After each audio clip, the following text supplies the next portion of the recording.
عزم تھا اس کا جواں ایمان کا دھارا تھا وہ، داعیے دین خدا عظمت کا مینارہ تھا وہ۔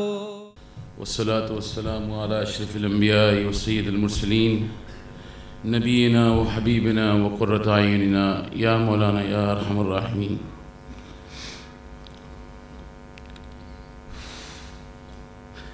جناب صدر محفل امیر محترم سید منور حسن صاحب، دیگر اکابرین، اسٹیج پہ بیٹھے ہوئے اور اس ہال میں بیٹھے ہوئے تمام جماعت اسلامی کے کارکنوں، السلام علیکم ورحمۃ اللہ وبرکاتہ۔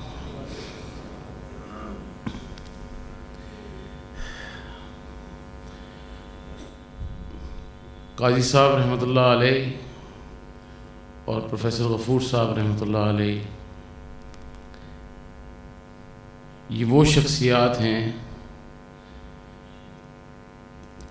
کہ اب ان چراغ ڈھونڈنے سے بھی اب یہ نہیں ملیں گے۔ مجھے فخر ہے اس بات پر اور ناز ہے اس بات پر کہ جمعیت علماء پاکستان میرے والد محترم کے وصال کے بعد ایک فقدان قیادت کا جو پیدا ہوا ہماری جماعت میں،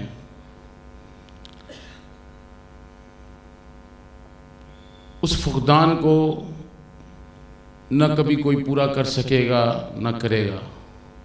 اسی طرح جماعت اسلامی کے اندر قاضی صاحب کے جانے سے اور پروفیسر صاحب کے جانے سے جو فقدان ہے وہ کوئی پورا نہیں کرے گا، مگر ہم کیونکہ ان کے طالب علم ہیں انشاءاللہ تعالی ہم اپنی ان کی منزل کو انشاءاللہ مکمل کریں گے۔ والد صاحب رحمۃ اللہ علیہ کے جانے کے بعد جمعیت علماء پاکستان کے اندر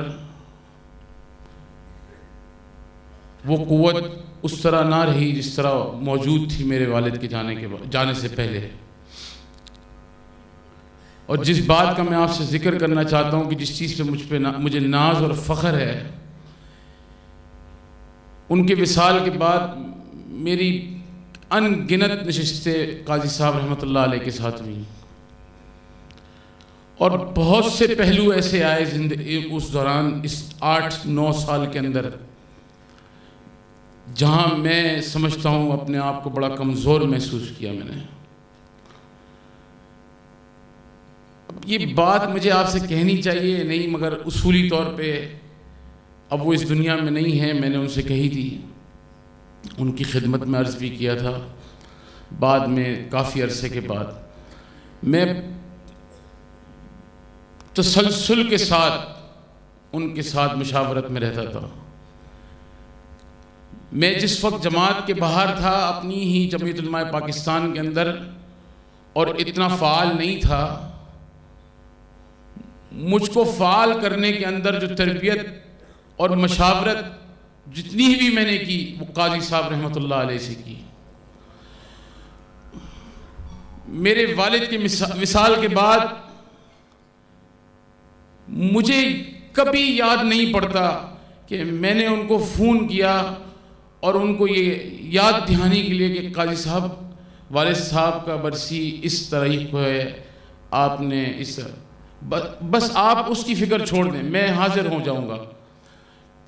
کبھی میں نے ان کے لہجے میں نہیں سنا کہ میں نہیں پہنچ سکوں گا، میرا ایک دفعہ شاید وہ نہیں آ سکے، ان کے گھٹنوں میں تکلیف تھی۔ 8 سال مسلسل قاضی صاحب رحمۃ اللہ علیہ آئے اور پچھلے 2 سال سے وہ کرسی پہ بیٹھتے تھے۔ میں نے ان سے بہت کچھ سیکھا ہے۔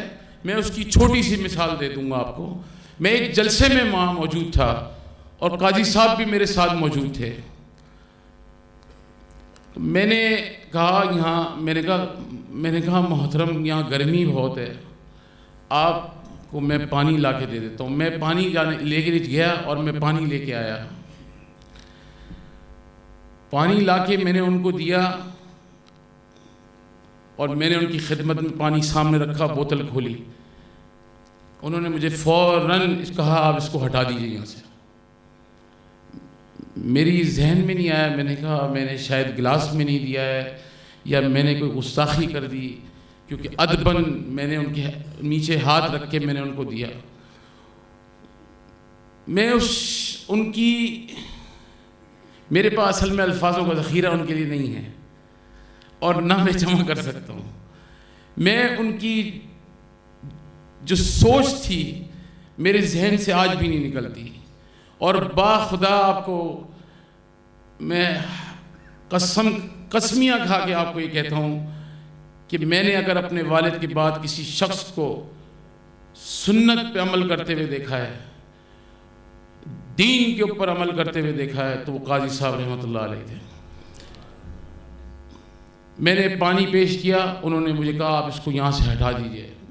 میں بڑا سوچ میں رہ گیا. میں نے کہا ہو سکتا ہے یہ پانی نہیں پینا چاہتے یا میں نے پھر کان میں آہستہ سے پوچھا. میں نے کہا قاضی صاحب آپ کو پیاس بھی لگ رہی ہے, ہم دونوں پسینے میں بھیگے ہوئے ہیں, آپ پانی نہیں کہہ رہے.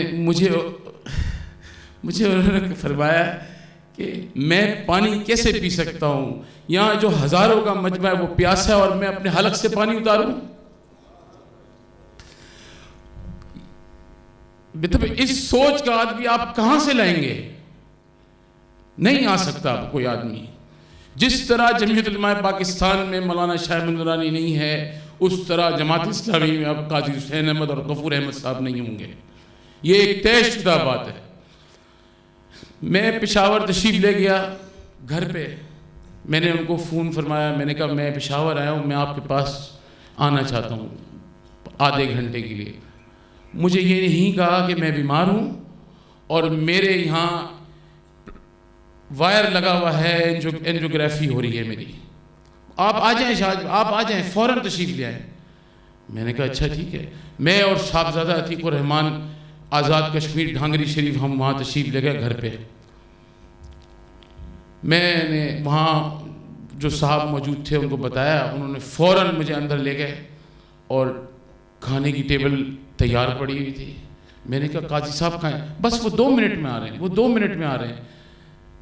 اتنی دیر میں ایک ساتھ, مجھے ذہن میں نہیں ہے, شاید انس بھائی تھے یا کوئی اور تھا, انہوں نے کہا جی ڈاکٹر صاحب اندر چیک کرا رہے ہیں. میں نے کہا مجھے بھی دیکھنا ہے, کیا ہو گیا, خیریت ہے؟ میں وہاں اندر کمرے میں داخل ہوا ہوں, انہوں نے مشین چھوڑ کے اوپر الٹے کھڑے ہو گئے. میں نے ان کے ہاتھ اور پاؤں سے ان کو پیچھے کیا اور میں نے کہا آپ بستر پہ لیٹے رہے. کہنے لگے نہیں آپ تشریف لائیں, میں کیسے ایسے پہ لیٹا رہوں گا. میں نے ان کو وہاں ان کے پاس بستر پہ لیٹا رہا, ان کے ساتھ بیٹھا رہا, ان کو لٹایا. 15 منٹ ڈاکٹر نے ان کا چیک اپ کیا اور اس کے بعد وہ ہمارے ساتھ کھانے کی ٹیبل پہ ایسے آئے جیسے ان کو کوئی تکلیف ہی نہیں تھی.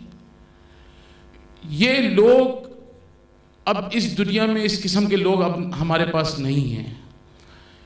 70 کی اسمبلی میں پروفیسر غفور صاحب موجود تھے, والد ماجد بھی موجود تھے, مفتی محمود رحمۃ اللہ علیہ بھی موجود تھے. یہ تمام اکابرین نے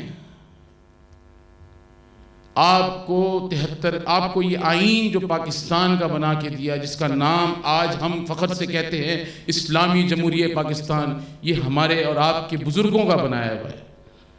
آج اس کا تحفظ کرنا بھی اتنا ہی آپ پہ ذمہ داری ہے جتنا ہم پہ بھی ہے, اور ہم انشاءاللہ اس کا تحفظ کریں گے. ان سیکولر حکومتوں کے انشاءاللہ نکیل ڈالیں گے انشاءاللہ. 95 کے اندر فرقہ واریت کے فساد پھیلایا گیا اور قاضی صاحب رحمۃ اللہ علیہ, مولانا شاہ احمد نورانی رحمۃ اللہ علیہ, پروفیسر غفور صاحب رحمۃ اللہ علیہ, انہوں نے اپنا ایک بھرپور کردار ادا کیا. پاکستان کے اندر آج کوئی ایسا سیاستدان نہیں ہے جو مولانا شاہ احمد نورانی, قاضی حسین احمد رحمۃ اللہ علیہ اور پروفیسر غفور رحمۃ اللہ علیہ جیسا ہو.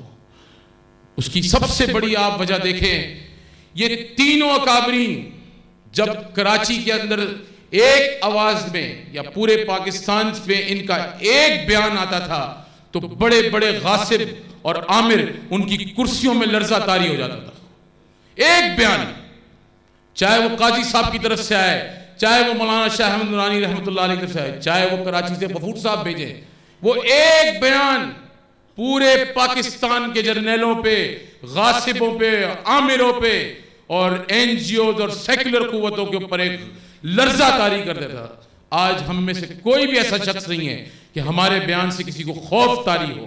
ہم ایک قوت ضرور ہیں، مگر وہ ایک قد، ایک وہ شخصیات، وہ وزن، وہ رواداری آج ہمارے میں سے کسی میں موجود نہیں ہے. اس کے بعد یہ آئین آپ کو تشکیل دیا گیا. اس کے بعد آپ دیکھیے پروفیسر غفور صاحب رحمۃ اللہ علیہ کا اور مفتی محمود رحمۃ اللہ علیہ کا، میرے والد ماجد مولانا شاہ احمد نورانی رحمۃ اللہ علیہ کا، کہ انہوں نے کس طرح آج اس دور کے اندر، میں نے اپنے والد صاحب سے پوچھا، میں نے کہا بھئی آپ نے یہ جو دستور بنایا اور یہ سب یہ کیسے؟ کہنے لگے بھئی ہم نے سارے علماء اور سارے جتنے بھی اکابرین تھے ہم سب بیٹھ گئے تھے ایک ساتھ، اور لوگ سوچتے تھے کہ یار یہ کہنے لگے کہ یہ الیکشن سے پہلے لوگ کہتے تھے کہ بھئی یہ ان کو مولویوں کو جتوا دو، یہ کیا کریں گے آگے. کہنے لگے ہم بھی بڑے منظم تھے، ہم نے بھی اپنا پلاننگ ان کو نہیں بتائی تھی کہ ہم اسمبلی میں جا کے کیا کریں گے. جب یہ اکابرین اندر گئے تو آج ہمیں اس بات پہ فخر اور ناز ہونا چاہیے کہ فتنہ قادیانیت کو کس نے نکیل دیا. یہ 73 کا آئین غفور صاحب رحمۃ اللہ علیہ، مولانا شاہ احمد نورانی رحمۃ اللہ علیہ، مفتی محمود صاحب رحمۃ اللہ علیہ، ان تینوں اکابرین نے مل کے فتنہ قادیانیت کو ایک دیوار سے لگا کے رکھ دیا. اس لوہری گروپ کو بھی دس سے دیوار لگا کے رکھ دیا. یہ ایک بہت بڑا انہوں نے کارنامہ جو پوری ملت کے لیے، اس قوم کے لیے انہوں نے تحفہ دیا ہے، ہمارے اور ہمارے آنے والے اور ہمارے بعد کے بچوں کے لیے. یہ کوئی مذاق نہیں ہے، یہ کوئی کھیل نہیں ہے. فتنہ قادیانیت کو جس طرح انہوں نے دبایا. مجھے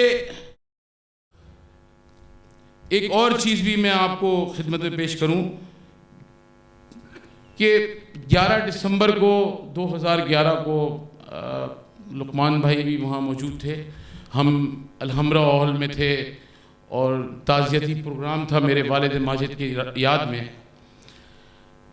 قاضی صاحب رحمۃ اللہ علیہ اپنی اسی مسکراہٹ کے ساتھ تشریف لے آئے اور اسی طرح انہوں نے گلے لگایا. اور میں نے کہا آپ کا پروگرام وہاں تھا، آپ نے مجھے بتایا. کہنے لگے میں کیسے پروگرام کر سکتا ہوں، میرے بھائی کی یاد میں پروگرام ہو اور میں کیسے وہاں دوسری جگہ جاؤں. ان کو میں نے اگلے دن کہہ دیا آج میں یہاں حاضر ہو گیا ہوں. تو وہ ان کا ملنا جو بزرگوں کا تھا، آپ یقین کریں میں جتنا بھی میرے دل میں بوجھ ہوتا تھا، میں ان سے صرف ایک دفعہ گلے مل کے میرا دل کا پورا بوجھ، میں شکایت بھی نہیں کر سکتا تھا، پورا دل کا بوجھ ان پہ ہلکا کر دیتا تھا.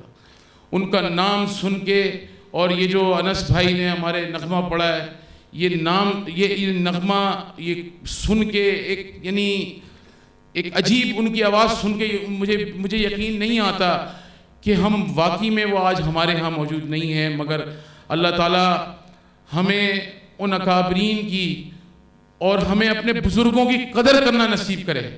ہم جس ماحول کے اندر آج پلپ رہے ہیں، ہمارے لیے بڑا مشکل ہو گیا ہے کہ ہمارے پاس اب کوئی ایسی قیادت نہیں ہے کہ ہم جس سے جو ہم حاصل کرنا چاہتے ہیں، جو محبت، خلوص، ان کا صرف ایک دفعہ ہاتھ ملانا قاضی صاحب کا آپ کے لیے پوری کئی مہینوں کی محنت کے اوپر آپ کے لیے بالکل ایک دم واضح ہو جاتا تھا. ایک ان کا گلے لگانا، ان کا آپ کو پیار کرنا، ہر ان کی ایک ادا، آپ کس ادا پہ اس شخص کی فدا ہوں گے. میں تو سبحان اللہ، اللہ تعالیٰ نے ان کو ایسی شخصیت دی تھی کہ ہم آج بھی سوچتے ہیں کہ مجھے اچھی طرح یاد ہے میری شادی 2005 میں 6 میں مدینہ منورہ میں ہوئی اور میرا نکاح حرم شریف مدینہ منورہ میں تھا. قاضی صاحب نے مجھے فون فرمایا کہ میں انشاءاللہ وہاں پہنچوں گا. میں نے کہا قاضی صاحب ہم یہاں 3 دن کے لیے آئے ہیں، 4 دن کے لیے، آپ اتنی زحمت نہ فرمائیں، آپ نہ تشریف لائیں، آپ کراچی تشریف لے آئیے گا۔ اچھا ٹھیک ہے، حالانکہ اس وقت انتہائی مصروف ترین سیاسی دن تھے۔ انہوں نے کہا ٹھیک ہے جی، بہتر ہے۔ فوری طور پہ جیسے ہی میں کراچی پہنچا، میرے ولیمے پہ ڈاکٹر معراج الہدیٰ صاحب ساتھ تھے۔ میں نے اپنے ولیمے کا آغاز نہیں کیا جب تک قاضی صاحب نہیں تشریف لائے۔ میرے والد رحمۃ اللہ علیہ نے مجھ سے جو فرمایا، جتنی گفتگو تھی ان کے قاضی صاحب کے متعلق، میرے دل میں وہ راز ہیں، اور میں انشاءاللہ تعالی میں کوشش کروں گا کہ میں کسی طرح جو ہے نا ان کی جو خدمات ہیں اور ان کا جو مجاہدانہ رویہ تھا، اور ہر قول، ان کے قول اور فعل میں کوئی تضاد نہیں تھا۔ اگر انہوں نے کچھ کہہ دیا تو آپ چاہے کچھ بھی رکھ دیں ان کے سامنے، انہوں نے اپنے اصولی فیصلے سے کبھی پیچھے نہیں ہٹنا ہے، چاہے کچھ بھی ہو جائے۔ اس میں ظاہر ہے کارکنوں کو بھی کئی بار تکلیف ہوتی ہے، جماعت کو بھی تکلیف ہوتی ہے، باہر بھی لوگوں کو اعتراضات ہوتے ہیں، مگر جو اصولی موقف وہ اپناتے تھے اس پہ بلا شبہ اور ڈٹ کے اس کا مقابلہ کرتے تھے۔ ان میں کہیں لچک نہیں تھی، کسی ایک جگہ میں نے ان کو نہیں دیکھا کہ آج تک ان میں ذرا سی بھی کوئی لرزہ داری ہو کہ آج میں نے یوں کہہ دیا چلو کوئی بات نہیں، میں اس کو تبدیل کر کے یا کسی سیاسی مصلحت کا شکار کر دوں۔ سیاسی مصلحت الگ چیز تھی، مگر ان میں ایک منٹ کے لیے بھی وہ اپنے موقف سے پیچھے نہیں ہٹے تھے۔ اللہ تعالی ہمیں اپنے بزرگوں کے اس کردار کو اور اس خدمات کو آگے لے کے چلنے کی ہم سب کو توفیق عطا فرمائے۔ وآخر دعوانا الحمدللہ رب العالمین۔ عزم تھا اس کا جواں، ایمان کا دھارا تھا وہ، داعیے دین خدا عظمت کا مینارہ تھا وہ۔